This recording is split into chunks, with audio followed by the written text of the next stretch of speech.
Saturday afternoon, wintertime, Netherlands countryside. I drive 5-10 minutes from my house.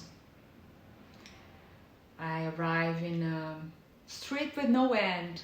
At the left side, only grass. At the right side, a line of houses, typical houses in the countryside of the Netherlands. I park my car on the grass, and when I jump out, a lot of water around me. I walk a little bit, and I arrive in the house. I see 2 bicycles outside the house, one of them with a baby chair behind. There's a baby in the house. I see also a motorcycle. As people do here, I get in without knocking. Always the garage door is open in the countryside. People don't lock. But I cannot get in because there is a big drum exactly by the door. And the garage is full of instruments, many guitars, the drum, many people, and it's really crowded in that small space. In order to get there, I have to go through the front door and make a big round. And there I am, at my friend's house, Bert Lubbers, a great musician. He's trying to know people for the band that he's building to replace 2 guys that unfortunately died. So there are 2 new members that are there to see if there is a good click, to check if they have the same interest, if the kind of music that they play is a match. And that was my weekly date with art. It was with music. I encourage you to check my friend Bert Lubbers' YouTube channel. It is here in the description below. Music has such a power. Music can change our mood. If you are sad, if you are down, if you are depressed, you can put some music to increase your vibe, and that works so good. You begin to dance, you sweep away the bad thoughts. Also, music can put you in the vibe. They use that in movies, in cinema, background music tracks to put you in the situation, to make drama, to bring suspense, to bring something's about to happen, or to scare you away. Music is so powerful. Well, it was a lovely, lovely, lovely afternoon. After that, we ate together, we talked a little bit, and it was, as Dutch people say here in the Netherlands, gezellig. But it was not a match. The 2 guys that came to play with them, although they were also very good in playing, it was not a match. So not everybody that comes in our lives come to stay. Not everything that you try is going to be a great success.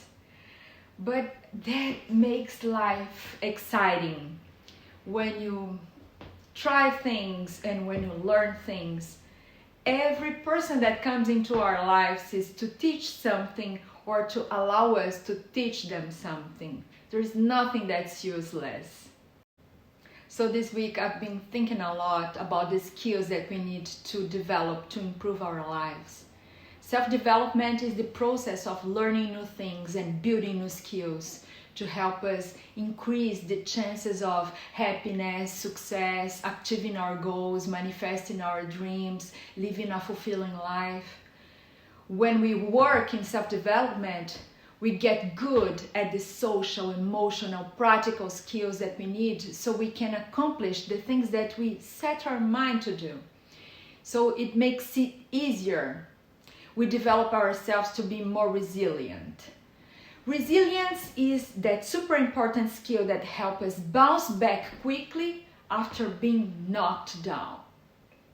No, things happen in life. Life is not linear.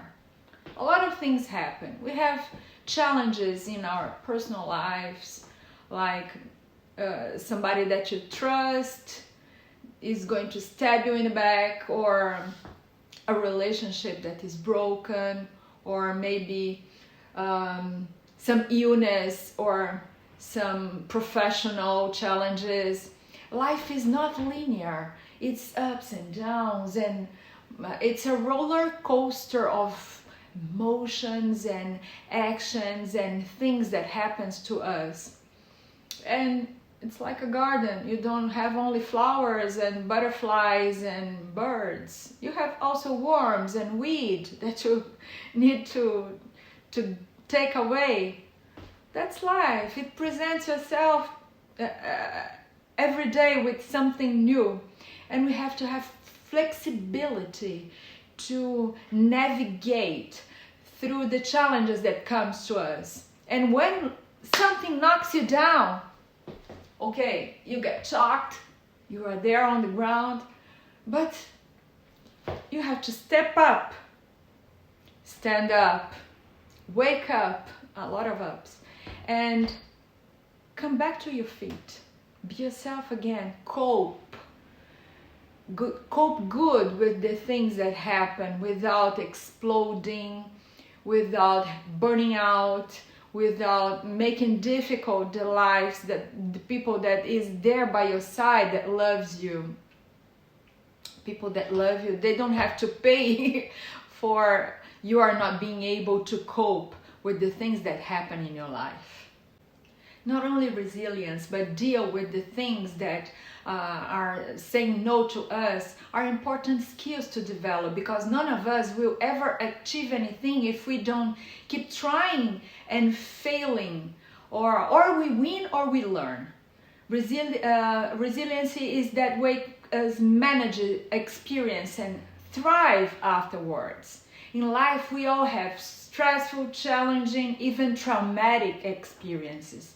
Maybe we experience some ups and downs in our personal life, professional, physical, health, mental health, develop a stress-related illness we need to recover from.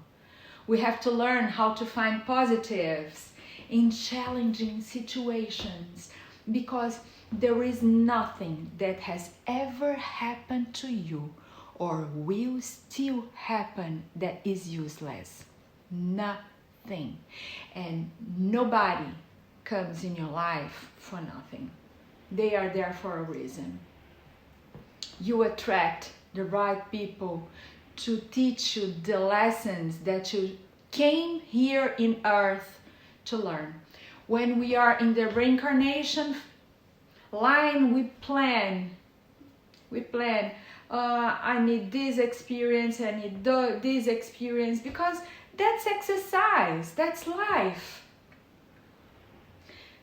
We had a lot of masters that came us to teach skills to develop, like patience, like forgiveness, like, Jesus, Buddha, Krishna, you name them. You name. But we only learn by exercising ourselves. If we go through the situations, and everything is an exercise, if you think. If we learn, if we don't succeed immediately, it's also a learning curve. It's there for a reason, to teach us something, so we can have a better outcome next time that we try it.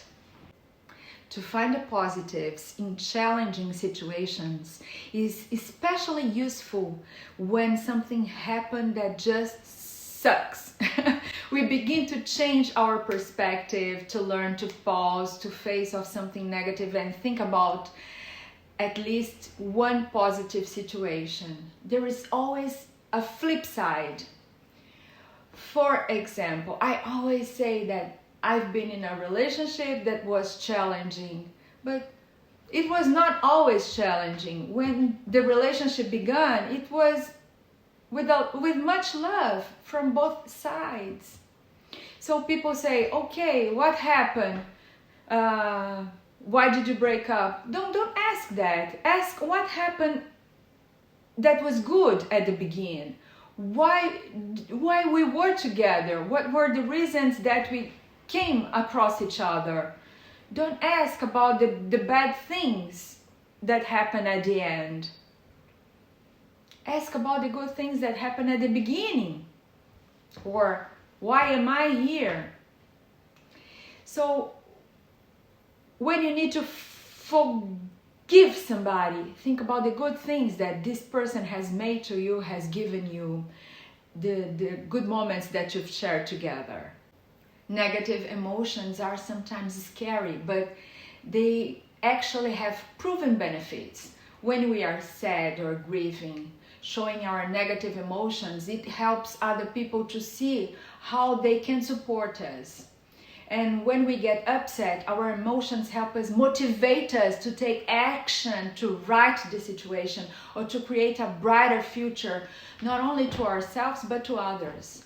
Forcing the negative emotions aside without letting them come is a disadvantage. When you are sad, it's like a wave. Let it come and fades. I use the SOS method that I've learned in Raja Yoga at Brahma Kumaris. The SOS method is: you stop, you detach from the situation. You are not your mind, you are not your thoughts, you are not your body. I even have a meditation here in my channel. I'll put here in the description below that they say, I'm not your thought, I'm not my thoughts, I'm not even my mind. I'm not my body, I'm not even my mind. You detach from the situation and you look, you zoom out and you look from your side. I'm not that thought. I am Barbara having a thought. I am Barbara feeling sad. Let the feeling come, allow it, thank it. It's there for a reason. It's there to teach you something or to protect you from not putting yourself in this situation again. And the first S is to stop. The O is to observe. Observe yourself in that situation, having that thought. Detach from the thought. You are not the thought. You're having a thought. And S for switch. Stop, observe, and switch. Switch for something nice, for a positive thought, for a positive memory. Think of something nice that happened to you, or a good situation that you overcame that was like this one.